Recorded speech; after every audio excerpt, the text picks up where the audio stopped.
Assalamualaikum Bere, selamat datang kembali di Guru Gembul Channel. Kemarin lalu itu ada sebuah kisah yang agak memilukan. Jadi ceritanya ada anak SMP Chinese Katolik pindahan ngikutin keluarganya dari satu komplek ke komplek yang lain. Di komplek baru dia segera mendapatkan teman, bahkan temannya itu langsung akrab gitu, main seharian kesana kesini, ya memperkenalkan diri, memperkenalkan apa, kemudian mereka tiba-tiba merasa cocok gitu dalam satu hari itu, sehingga mereka bermain dari siang sampai maghrib gitu. Nah pas maghrib itu kan si teman-temannya itu ya, pamit pulang untuk sholat dan lain-lain. Terus si teman-temannya itu nanya, kamu agamanya apa? Nah si Chinese itu ya biasa jawab, aku Katolik. Katolik itu apa? Kristen bukan? Iya Kristen. Oh, nah setelah itu tiba-tiba salah seorang dari temannya itu berkata, sejak sekarang kita nggak berteman lagi ya, soalnya kata mama aku nggak boleh temenan sama orang yang beda agama, sama orang Kristen. Ya itu kan pilu sebenarnya, karena mereka itu udah akrab, udah mau menyesuaikan diri, tapi ternyata ada doktrin yang sangat aneh di mana orang tidak boleh berteman dengan orang yang bukan seagamanya gitu. Kok bisa seperti itu? Kenapa ada kejadian-kejadian yang seperti itu? Tapi kejadian semakin ini semakin banyak terjadi. Kalau misalkan Baraya punya pengalaman seperti ini, silahkan komen. Karena teman saya juga sama kayak gitu, kemarin itu ngechat ke saya. Jadi dia tuh cerita bahwa anaknya itu dari SD ke SMP itu mau disekolahkan di sekolah yang dalam tanda kutip kutab, yang sangat islami, yang sangat murni, mengajarkan akidah dan sebagainya. Kemudian alasan dari si bapaknya itu mindahin anaknya, masukin anaknya ke situ itu adalah karena biar temannya hanya muslim semua, sebab dikhawatirkan kalau misalkan berteman dengan orang yang non muslim nanti akidahnya akan rusak gitu. Nah, saya bilang sama ibunya, jangan kayak gitulah, itu justru malah berbahaya. Nanti kalau misalkan si anaknya lulus, kemudian si anak bertemu dengan masyarakat yang lebih multikultur, yang lebih heterogen, kan si anak juga bakal adaptasinya bakal jauh lebih susah lagi. Tapi kemudian si bapaknya nembal, emang kamu siapa? Emang Guru Gembul itu apa? Kontribusinya buat pemikiran Islam apa? Ngapain kamu cerita-cerita ke saya seperti itu? Saya ingin meluruskan akidah anak saya sejak dini, jadi saya nggak mau mempertemukan dia dengan orang-orang non muslim yang beda seagama, yang mungkin akan menjerumuskan dia ke dalam kemaksiatan dan sebagainya dan sebagainya. Nah ya ternyata, ya seperti yang saya sampaikan tadi, ternyata ya fenomena-fenomena seperti ini semakin lama semakin banyak. Dan di episode ini kita akan analisis kenapa bisa seperti itu. Jangan-jangan itu dari sekolahnya memang yang seperti itu. Jadi ayo kita mulai.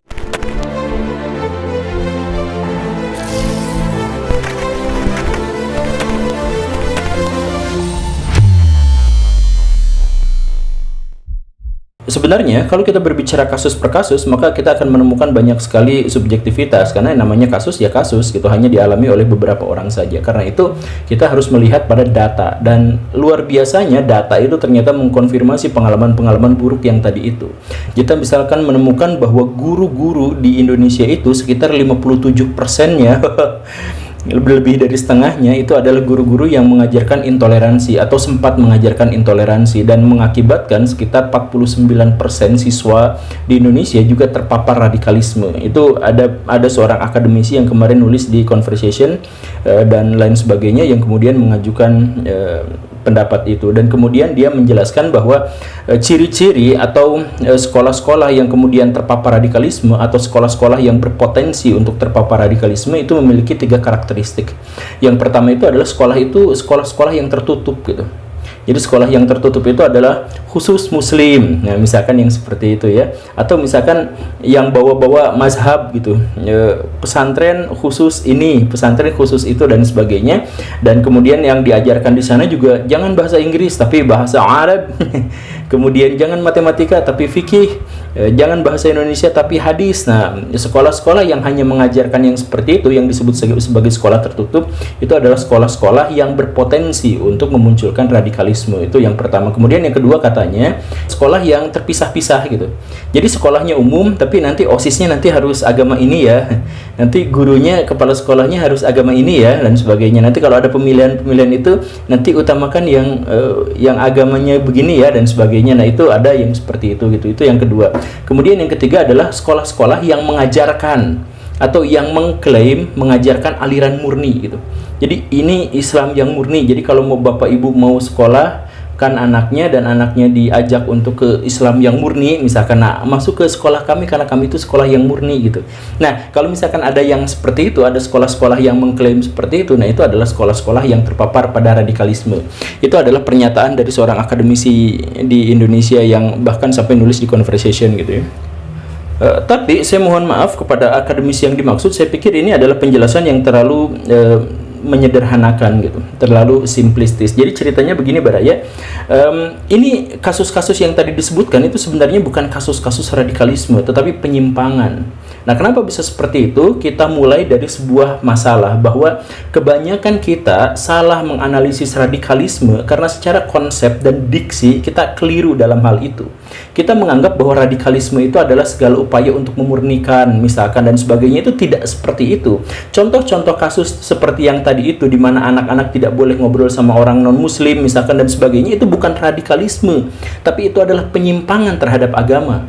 Loh, kok bisa seperti itu? Gini, saya jelasin Baraya. Apa yang dimaksud dengan radikalisme? Radikalisme itu adalah paham yang mendorong seseorang atau paham yang dimiliki oleh seseorang di mana seseorang itu kemudian ingin melakukan perubahan secara radikal pada satu sistem tertentu, bahkan mengizinkan dengan jalan kekerasan. Itu namanya adalah radikalisme. Dan ini sama sekali tidak terkait dengan contoh yang tadi itu. Atau misalkan contoh yang lain adalah misalkan bahwa ada kelompok tertentu, ajaran agama tertentu yang ingin mengembalikan ajaran agamanya ke dasar-dasar yang paling murni. Nah, itu bukan radikalisme, itu fundamentalisme begitu. Nah, lagi-lagi yang tadi itu, yang bahwa seorang itu gak boleh gaul sama non-muslim dan sebagainya, itu juga bukan fundamentalisme, itu adalah penyimpangan agama. Nah, saya ambil contoh dengan kasus yang lebih sederhananya. Begini ceritanya Baraya, kan kemarin itu sempat viral.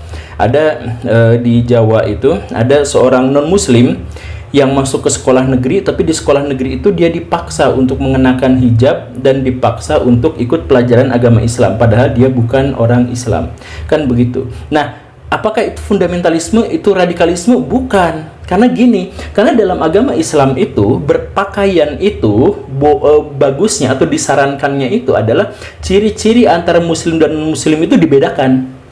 Kenapa seperti itu? Ya banyak alasan, tapi salah satu alasannya adalah gini, kan di zaman dulu itu nggak ada KTP, sedangkan dalam negara Islam itu orang-orang Islam itu berkewajiban untuk bisa memenuhi kebutuhan orang-orang Islam dan orang-orang non-Islam. Nah, orang Islam misalkan dibangunkan masjid dan sebagainya, berarti mereka tuh harus memiliki ciri-ciri khas. Begitupun dengan yang Kristen, Yahudi dan sebagainya. Nah, karena pada waktu itu belum ada KTP, maka orang-orang itu kalau bisa harus ditandai dengan bajunya. Makanya di era Umar bin Abdul Aziz, di era Harun al-Rashid gitu, yang non-muslim itu ada tanda khususnya, misalkan totol kuning di bajunya gitu.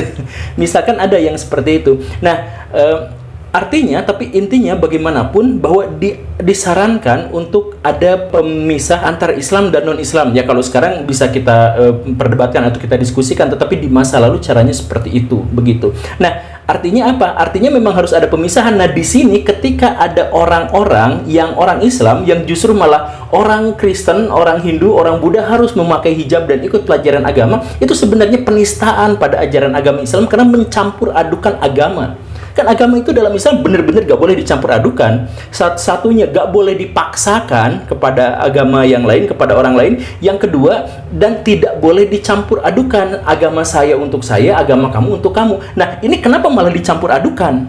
Kalau memang mereka benar-benar fundamentalis, kalau mereka benar-benar radikalis misalkan, maka mereka justru akan memisah. Yang perempuan muslim pakai kerudung, yang tidak dipersilakan tidak pakai kerudung. Itu fundamentalis.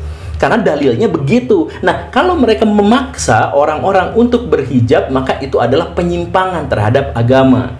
Begitu. Atau contoh yang lain yang tadi itu ya, balik lagi ke yang tadi. Ada seorang siswa gak boleh gaul sama non-Islam gitu. Itu bukan fundamentalis, bukan radikalisme, itu adalah penyimpangan terhadap agama, penistaan agama. Nah, kenapa bisa seperti itu? Ya karena di zaman Nabi itu ngobrol gaul sama non-muslim, dan beliau juga punya sahabat-sahabat dalam tanda kutip, punya teman gitu ya, dari non-muslim. Kan begitu. Bahkan Nabi Muhammad sampai akhir hayatnya masih sering ngajak ngopi ngopi bareng di Masjid Nabawi sama orang-orang non-muslim, ada dari orang Najran, ada orang dari Kristen Koptik, ada dari mana-mana. Kan di akhir itu Nabi Muhammad itu melakukan upaya untuk mempersatukan orang-orang Arab di seluruh jazirah gitu. Nah, itu yang muslim, yang non-muslim semuanya diajak ngobrol di Madinah untuk didakwahi, untuk apa dan sebagainya, tapi untuk ngobrol, untuk bikin kesepakatan damai dan sebagainya itu di masjid. Jadi biasa aja. Nah, jadi kalau misalkan ada orang yang mengajarkan jangan ketemu, jangan gaul sama orang non-muslim dan sebagainya karena nanti bisa merusak akidah, itu berarti penyimpangan karena menganggap bahwa Nabi Muhammad itu merusak akidah gara-gara gaul sama orang non-muslim gitu. Kan begitu. Nah, inilah yang saya bilang tadi, ini kesalahan kita karena kita itu sering misalkan mengatakan bahwa Wahabi, HTI, NII itu sama aja, sama-sama radikal, sama-sama berasal dari luar dan sebagainya gitu ya. Kemudian ini itu beda cerita semuanya Baraya. Ini khususnya Pak Abu Janda misalkan kan sering ngomong ini dari impor, dari ini Wahabi, HTI dan sebagainya itu harus kita libas. Padahal semuanya itu berbeda-beda ceritanya Baraya, dan bukan mereka yang radikal sebenarnya. Tapi ketika Pak Abu Janda mengatakan seperti itu, beliau juga terpapar radikalisme sebenarnya dalam konteks itu, karena berusaha untuk memberikan pemahaman bahwa ini kami yang benar, yang lain salah, dan kemudian kita harus mengubah sistem sampai ke dasarnya dan sebagainya begitu ya. Ya, tapi kita lanjutlah. Nah, kalau memang ternyata sekolah-sekolah di Indonesia itu banyak yang telah melakukan penyimpangan dan sebagainya, kenapa bisa seperti itu?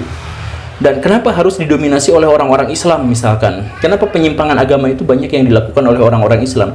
Ya, sebenarnya penyimpangan agama dilakukan oleh orang-orang Islam ya ada benarnya memang kalau misalkan kita melihat statistik, tapi ada juga kasus-kasus yang menunjukkan bahwa itu bukan hanya terjadi di dunia Islam, tetapi itu telah menular ke agama yang lain. Jadi misalkan di Kalimantan kita menemukan ada kasus di mana siswa 3 orang tidak boleh naik kelas walaupun mereka prestasi, walaupun mereka nilainya selalu bagus, tapi tidak boleh naik kelas gara-gara mereka ikut aliran Saksi Yehovah. Jadi gurunya yang beragama Kristen, guru agama, karena mereka semua kan Kristen dalam tanda kutip ya, guru agamanya beragama Kristen, kemudian guru agama itu menolak memberikan nilai kepada 3 siswa ini karena mereka dianggap sebagai Kristen yang sesat. Akhirnya karena itu anak-anak itu tidak boleh lanjut, tidak naik kelas karena tidak ada nilai agamanya. Itu ada kasus yang seperti itu. Yang menunjukkan apa dalam hal ini? Ternyata bukan hanya orang-orang Islam, ternyata radikalisme kalau memang mau disebut seperti itu, tapi yang lebih benarnya adalah penyimpangan agama itu bukan hanya terjadi di dunia Islam, di dunia pendidikan orang-orang Islam, tetapi juga terjadi di dunia orang-orang Kristen. Begitu. Kan sebenarnya itu nah, kenapa bisa seperti itu? Kenapa bisa menular seperti itu?